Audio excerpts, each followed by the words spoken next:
2025 as I tried to follow news on Ukraine-Russia debacle and war. It has been nothing but hype today, as there has been nothing but news going viral about what happened in the Oval Office today. And there's a special report from Brett Baer that I have linked in the description box if you would like to watch it. It is well worth watching. It's already got almost 1 million views. And just a reaction, how do you react to what happened? I think it went smoothly until obviously the end, where it ended kind of abruptly. And it seems to me that Vladimir Zelenskyy does not want to end the war because he has concerns that Russia will not quit and that there will not be a peaceful ceasefire. In his concerns, he wants to go to the NATO countries and seek continual support from the NATO countries is his ultimate agenda, which this agreement with President Trump and the Trump administration is to agree to minerals that would be harvested from Ukraine in order to pay back what war debt Ukraine owes, and also security from United States to secure Ukraine. Sounds kind of reasonable, being as there's a wager in a way, and a lot of Democrats are coming out in support of Zelenskyy and on X. And I'm not going to repeat it because it would take a little bit of time. I want to get to the point of this video. Does Zelenskyy want to see an end to this war? I'm pretty sure he doesn't want the propaganda to continue, because there is a lot of propaganda in this war. And a lot of people fear or are concerned that the money did not go to just war. And that would be the American taxpayer money. But I'm just doing the talking points right now. This is just kind of stuff that's been floating around in the news and what's been said about the Ukraine war. In general, what is really going on is the deaths of millions of people in both Ukraine and Russia. I don't know how you feel about what's going on overall with Ukraine-Russia war, but it is really the beginning of World War III if it doesn't end here.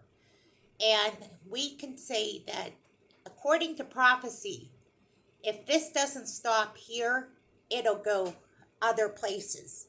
That's kind of like, to me, I've always looked at this as the staging ground for other things to come.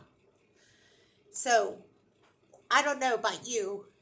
If you're one of those people that follows prophecy, does this look like the beginning of something else? I always looked at that, as I said, the staging ground for other things to come. So I've been trying to follow the Ukraine war. It's a little bit of hard to follow when you don't have the accurate prophecy. And I look at Daniel 9, Ezekiel 38, 39. Who is the bear and who's the dragon, and everything that I try to follow. And so far, it's still fuzzy. It's not clear to me to say that this is one accurate prophecy that is unfolding, but something is being revealed. Over time, we see the peace is trying to be made, and we know that we're entering into a time where right now in Israel, they're about to sacrifice the red heifer. We're entering the time and the season right now that a lot of things are happening in prophecy as prophetic. Does that mean that we are seeing peace come to the nations? I believe we're entering that season. So where does that leave us on the timeline is the question. And we should be researching and watching the times that we live in, because we are living in a time never before as prophesied by Daniel and Isaiah and Zechariah, we are living in prophetic times. So this whole scene today in the Oval Office is definitely like, get out the popcorn and watch it for yourself, because what happened in the Oval Office is just the beginning of what is to come. There's a lot of chatter right now about what happened, and I think that Trump is oftentimes considered a puppet for Putin, but really, I think Trump has one thing in mind. He's trying to be a peacemaker in all this. Now, who he is in the biblical sense is to be watching for his role to play out, because I believe he is called for a time such as this. He's being called to do something, and I think that, as Kim Clement has mentioned in prophecy, that he's a trumpet for a time like this. And I think that he is sounding off, and he's about to sound off about some things. And I just think today was just an indicator of what is to come.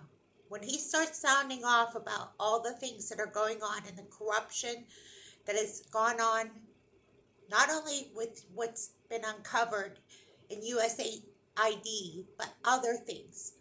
Now, some people might think that this is a bipartisan issue or partisan issue.